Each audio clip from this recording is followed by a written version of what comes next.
पेश है the Lucknow post से समाचार वॉइस। वैज्ञानिकों ने पेड़ों में पाए जाने वाले एक ऐसे यौगिक की खोज की है जो ड्रग रेजिस्टेंट बैक्टीरिया को मारने की क्षमता रखता है। इसके बारे में की गई नई रिसर्च से पता चला है कि पेड़ों में पाया जाने वाला यह कार्बनिक यौगिक हाइड्रोक्विनोन एंटीबायोटिक रेजिस्टेंट बैक्टीरिया के खिलाफ जंग में महत्वपूर्ण भूमिका निभा सकता है। इसका उपयोग मलेरिया के उपचार के लिए भी किया जाता है। विशेषज्ञों का कहना है कि दुनिया भर में एंटी माइक्रोबियल रेजिस्टेंस सार्वजनिक स्वास्थ्य के लिए सबसे बड़े खतरों में से एक बन गया है। यह तब होता है जब बैक्टीरिया वायरस समय के साथ बदलते रहते हैं और उन पर दवाओं का असर नहीं होता है, जिससे संक्रमण का इलाज करना मुश्किल हो जाता है। ऐसे में इस तरह के संक्रमण से निपटने के लिए नई एंटी माइक्रोबियल दवाओं के विकास की सख्त ज़रूरत है।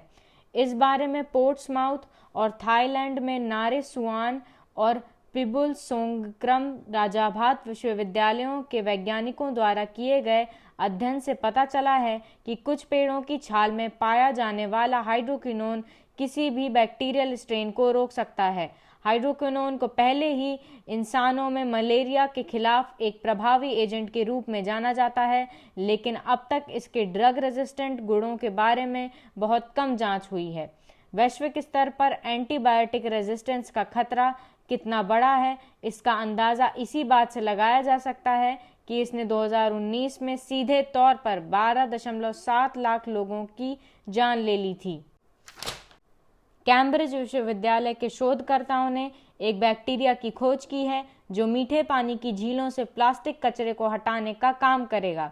प्लास्टिक की थैलियों के अवशेषों पर तेजी से बढ़ने वाले और प्राकृतिक रूप से पाए जाने वाले झील के बैक्टीरिया वैज्ञानिकों द्वारा खोजे गए हैं। ये बैक्टीरिया पानी में मौजूद प्लास्टिक यौगिकों को तोड़ते हैं और अपने विकास के लिए इसका सेवन करते हैं।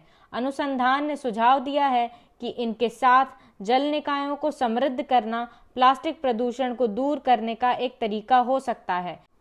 इस अध्ययन को स्कैंडिनेविया में 29 झीलों पर किया गया था।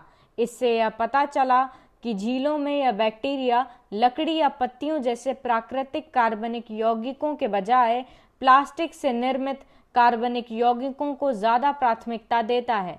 प्लास्टिक से कार्बन यौगिकों को तोड़ना और भोजन के रूप में उपयोग करना आसान होता है। इस प्रकार यदि किसी झील में बहुत अधिक प्लास्टिक है लेकिन कम जीवाणु विविधता है तो उसका पारिस्थितिकी तंत्र अधिक संवेदनशील होगा।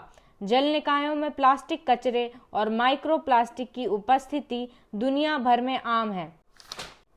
नेशनल ग्रीन ट्रिब्यूनल अर्थात एनजीटी ने उत्तर प्रदेश के संभल जिले के औद्योगिक क्षेत्र में पंचाकरण प्राइवेट लिमिटेड द्वारा एक common biomedical waste treatment facility की स्थापना पर रोक लगा दी है। एनजीटी ने यह आदेश एक जनहित याचिका पर सुनवाई करते दौरान दिया था, जिसमें याचिकाकर्ता ने सहमति रद्द करने और इसके लिए दी गई पर्यावरण मंजूरी को रद्द करने की मांग की थी। कंपनी को राज्य औद्योगिक विकास निगम अर्थात यूपीएसआईडीसी के औद्योगिक क्षेत्र में काम करने की अनुमति दी गई थी। याचिकाकर्ता ने तर्क दिया कि common biomedical waste treatment facility लाल श्रेणी के तहत एक उद्योग है और यह यूपीएसआईडीसी के औद्योगिक क्षेत्र में काम करने के लिए पात्र नहीं है, क्योंकि यह क्षेत्र हरित श्रेणी के उद्योगों के लिए है।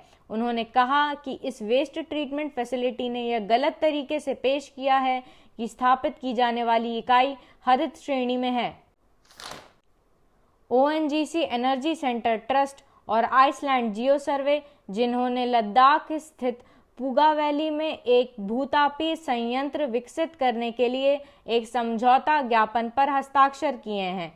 एनर्जी सेंटर ट्रस्ट के महानिदेशक ने हाल ही में हुई दुर्घटना के बारे में बताया और यह भी कहा है कि भूतापीय तरल पदार्थ जो जमीन से रिसकर सिंधु की एक सहायक नदी पुगा नाले में प्रवाहित हुआ वह बहुत साधारण था। साइट पर टीम ने ड्रिलिंग के दौरान 120 से 130 डिग्री सेल्सियस के उच्च तापमान पर एक उथले जलाशय का सामना किया था। टीम ने तुरंत 39 मीटर की गहराई पर ड्रिलिंग रोक दी। आगे की ड्रिलिंग के लिए उथले जलाशय को ठंडा करने की आवश्यकता थी। कूलिंग के लिए जरूरी ग्रिड से बिजली आपूर्ति बहाल करने में जब 20 मिनट की देरी हुई तो इसी दौरान एक ब्लो आउट हुआ। एक ब्लो आउट भूतापीय बोरहोल से भाप और गर्म पानी का अनियंत्रित रिसाव है। ब्लो आउट ने भूतापीय ड्रिल होल से मिट्टी को ऊपर फेंक दिया। आइसलैंड जियो सर्वे के एक विशेषज्ञ ने बताया कि विस्फोट से निकलने वाले डिस्चार्ज में गैर विषैले बेटोनाइट, सीमेंट, चट्टान और पानी था।